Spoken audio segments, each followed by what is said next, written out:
Allah bangon te bana kafirin da wani te bana har lan ka wani yakin kama har linki awaya garunga wayi huma Allah wani ngono abisan da ngono te bana wama kana amenya gadi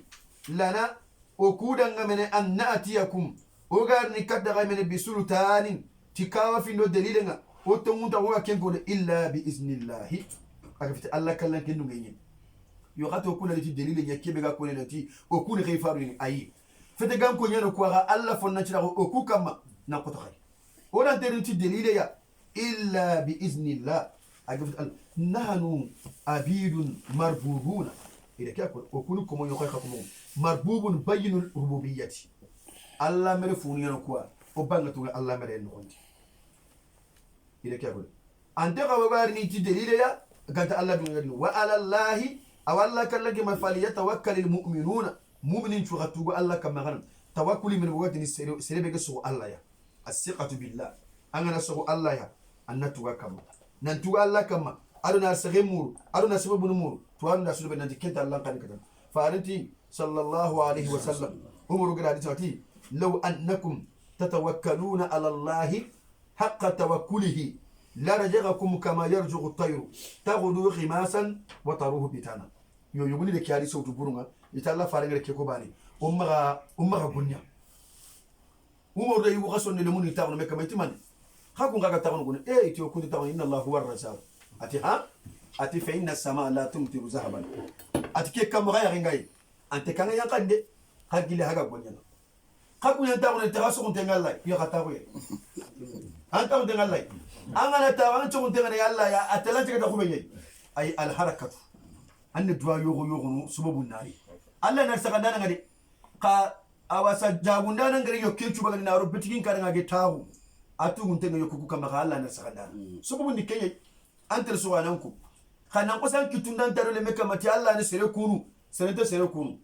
a gelalla gaman ke gusu an yana nyagar keni farengati la takunu kallan ala nas ma nya surun kam malike abarbanan ke gatin garin kuwata al yadul ulya khairun min yadi sufla anke ngan kito yarno solon wonata fi sabilillah kibe garno golle ke kota su ayan posanga anga te gonya nganda dalla mo su gati nan tira kan te bono ma ko mo lombure ka haraga yamba ganyi metina he har ke waranta kinde ifon golnya ogana gonya ogana tugalla kam wona farin ti hagalle hagan tugu Allah kama kenni anga na sububun tude bari dimmabe kana tugalla kama hagalin nan tugu Allah kama tugenyi me fo khempa ana qarsa kana ko ya ga yelingi ngarsa kana mo be suba fana yelingi ngaba kisu kan ko fo sun tan ko ta su duro khallilla ga na saga tan ko na fo suba ngayla ngana kere balita angilla na ganga so ko anna fokta yo kimara fa kana ko san tari na tutule me kamati fa yatawakkal al mu'minuna ha seven wala azban kene gati al mu'minu qawiyyu khairun min al mu'min al da'if mu'min be semme te ga gonya ga Allah bata kenya posu mu'min be ga tele misine no ga sallini aga Allah bata awa Allah be sere suwana ide ko hadise no wonanti silami su anga sikita me silami ya su alam pudde no malla lojul gumen ya gani barani su ga daga salina Allah na mi utwana kafanke kale kana to amma ko na kasiba kama sebe ga tele misine no ga saka ba ne ta yogo gambeni akama nya posa ngalla mbate magasi matanga misine no de anga biri de kibe atampe nda golle ngade ayana Allah bangena kotana anke tere suwa na chali na kenke kibe gambira ndi aya kotana maya fa ke korongiro ngonya ande binyi mungonya ile fo su de beri har ande binyi sallallahu alaihi wasallam anaganiya mame naganiya faren nagani ade fo su de beri awa ande binyi mun nagani ande binyi mun ngayre misili finde de beri ile fo su de beri kendo ko ro ko nangiri misile ngate ne faren yimbe agulnya gati adi tufa mutu ala utagande na ala fo su de beri adamani sunagani ibrahimani nanga wara man billahi musa ni asu naganiya kendo ko ne disere maga sogu annangiri Allah na kafa ngarande aya fa وما لنا ألا نتوكل على الله وقد هدانا سبلنا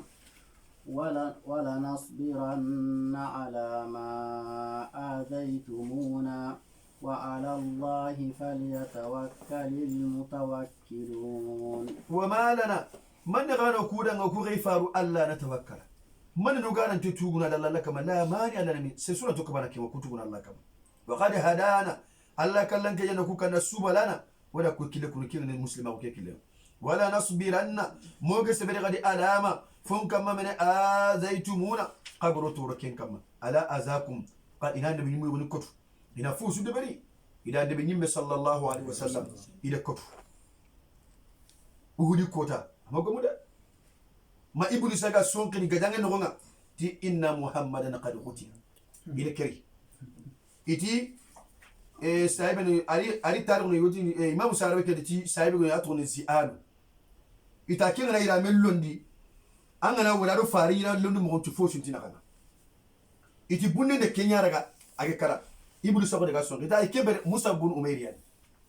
إتاكين كرا كينيا لوندي مغنتو فارين شبارا إبليس سجى سونك كين خيفانتي ولا ناس بيرنا على ما زيتمونا إلى فارين كتو نتاغو كورو دو تشورغا ني سوغرينتي ماغا قتيني نا يوسو كي جوغي تاني كوسو فرين يامباكا ari nyuma su hadise ngad nanti farenga jogi tan ku ferenga baka imeite sukudare dago gaso be ngano tire kenya daga nabi nan ku takame kulelo no tan ku ferekena ku dusiki Allah akbar ferekena ku dusiki ken kama faris sallallahu alaihi wasallam ga duguta atinkama yampi choro kuma gamene ga kiribere nan tintuwa Mikailu rusiga karanga Jibril rudi ito kufandu kwa anke mpare nan tita wana makka utuka mungona yelema ati ayi Jibril ati gama la makka ati Mikailu kabiri yar sirim burundi khadu walla ni kanda Jibril ga sigati laqad saddaqa man samaka raufan rahima ati Allah kibi gran to kon kliyan tanke ni hinna nan yai mo ndana ngare ada tumuko Muhammad katimen Allah di Muhammad ati laysa laka min al-amri shay golle sutan kema igaran kotu igaran nyagon jogi igaran nan kituna taringa kannan kotere be khayfara arka kemla ti Muhammad ati fa innahum la ya'lamun intintu na digere khayfara igarin kotu Allah yampima kemla ti o seberniya kaga tora sukinai ila nu ha kuruntu na wara gebe no ga kinado mun ga sangati ni daga tay sembentia wa ala allahi falyatawakkal almutawakkilun sir suga tu Allah kama ke daga nan tu ko khayfara ga tu ko khobe har sere la puto deben kada kunande kagara tu Allah kama iran ta kada anga tu Allah kama hari ganan turu nalli gi mo su anda Allah hele gan ye yagu ame ki bege benya serfunu bege dagi falle ige tampi وقال الذين كفروا لرسلهم لأخرجنكم من أرضنا أو لتعودن في ملتنا فأوحى إليهم ربهم لأهلكن الظالمين وقال الذين كيفاروا لكيكو يوم قاتي كفروا كوبنك كافر لرسلهم الله كيفاروا كورنا كبتي سروكو يدن لنخرجنكم مغر حكم بكانتي مونا خبكانديا من أرضنا ولا كنيكم وفون خبكانديا موتانتي السلام وكنن غيريا أو جلوغا مخبكان لا تعودن وانا غيلا لنا نغساغني في ملتنا ودنا كي كافر ويخدو لنا منه فأوها الله غينني إليهم ربهم كيفاركو كمان قايني كدتمني لنهلكن الظالمين سران كافر ننشو ولا كينشو هلاكني ياكم أري هلاكي غني أري هلاك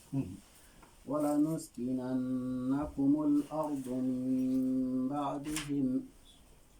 ذلك لمن خاف مقام وخاف وعيد ولا نسكننكم مغرقكم كيفار مؤمن مغرق تاغن الارض كافر نكون ينا من بعدهم يهلك ينبل ذلك انك الله نغكم كيفار يدا نان ينقيتغي نكن يكون لمن سرب من خاف مقامي انكم انك الله جنبنا غانينا وخاف وعيد انكم انك الله ينقطعنا anga tinan dinga na kar Allah tarin cikin da anga kunu kin da kida bai khaya da